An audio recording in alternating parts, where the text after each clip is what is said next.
I am Shikha and you are watching your YouTube channel Full Solution. Welcome back to EVS MCQ series and we are going to start after 100 question. हम लोगों ने 100 questions complete कर लिए MCQs के and we have almost completed all the concept clearly in all those 100 questions. Now we will move on to 101 number questions. So it is the 11th lecture of EVS MCQ series. Please watch the previous videos and let us start the first question of today. The first question is the efficiency of energy flow in ecosystem it is about 10%. बताने की जरूरत नहीं है topic level में हम लोगों ने पढ़ा है कि 10% of the energy flow upstairs and energy का फ्लो हमेशा यूनिलैटरल होता है अपराइट पिरामिड बनता है हमेशा ही बस इतनी याद रखना है यहाँ पे the most harmful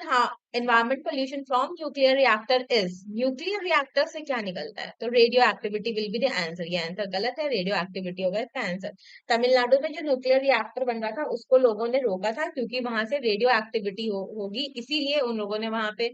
प्रोटेस्ट किया था कि नहीं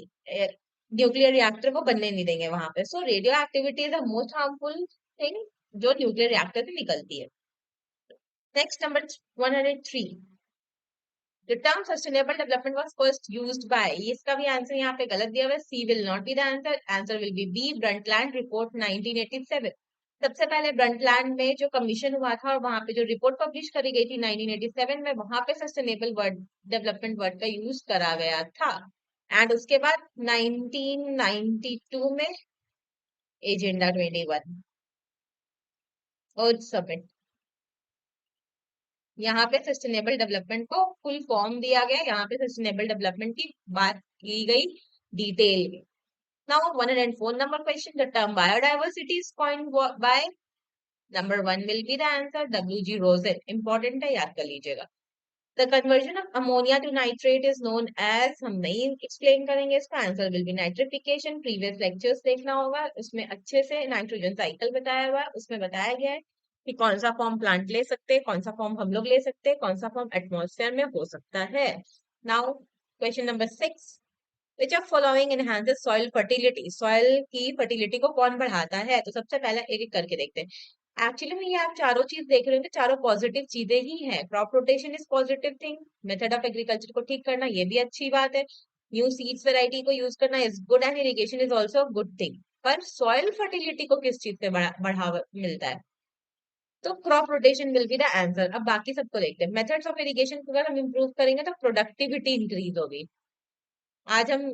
10 kg ऑफ राइस उगा पा रहे हैं तो हम 12 kg 15 kg of rice cultivate कर पाएंगे तो प्रोडक्टिविटी इंक्रीज होगी न्यू सीड्स को यूज करेंगे तो भी प्रोडक्टिविटी इंक्रीज होगी पेस्ट रेजिस्टेंस आएगा मतलब पेस्ट वगैरह नहीं लगेगा उसमें अगर हम नया variety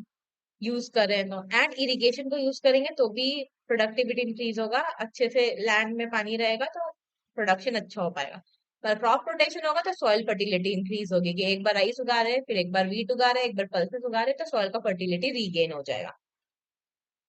next energy is return to the atmosphere in form of heat simple कैसे बताया जाए sun is ultimate source of energy ये बता दिया गया था कि sun is ultimate source of energy अब सन से एनर्जी लाइट के फॉर्म में आती है एंड अर्थ में आने के बाद ये वापस बैक कैसे जाती है हीट के फॉर्म में तभी ना अर्थ गर्म हो जाता है तो that is the phenomena now 118 number question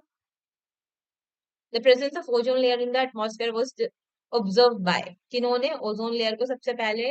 देखा था एटमॉस्फेयर में answer will be Chapman correct answer है डब्ल्यू जी रोजन अभी आगे हुआ है ये एंड रोनाल्ड कोर्स के बारे में बता देते तो ये इन्वायरमेंट इकोनॉमिक्स के बारे में बात करते हैं इन्होंने इन्वायरमेंट एंड इकोनॉमिक्स को रिलेट करके बहुत सारा काम किया है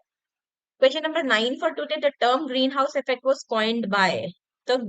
term greenhouse effect was coined by J Fourier इन्होंने ही ग्रीन हाउस इफेक्ट को सबसे पहले कॉइन किया था एंड अगर हम लोग गैरेट हार्डिंग के बारे में बात करें तो फादर ऑफ ह्यूमन इकोलॉजी बोलते हैं ह्यूमन इकोलॉजी के बारे में सबसे ज्यादा स्टडी गैरेट हार्डिंग ने करी है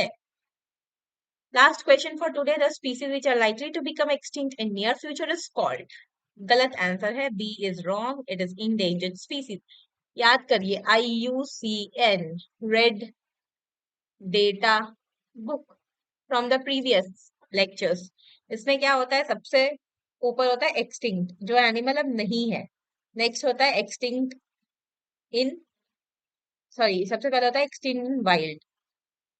जो जंगल में भी अब नहीं मिलता। उसके बाद फिर एक्सटिंक्ट है, मतलब अब हम उसको रख भी नहीं सकते, मेरे पास एक भी कुछ भी उसका स्कोप नहीं है, वाइल्ड में भी नहीं है, हम कंजर्व करके भी नहीं रख पाए। उसके बाद होता है इंडेंजर्ड, दैट मीन्स ये जो एक्सटिंक्ट होने वाला है, तो जो उसके बाद होता है वल्नरेबल। वल्नरेबल पहले किस स्टेज में जाएगा? इंडेंजर्ड, उसके बाद एक्सटिंक्ट में जाएगा, और इंडेंजर्ड एक्सटिंक्ट होगा direct, so answer will B endangered species. So keep studying, keep watching the video. We will meet at the next video. Thank you for that time.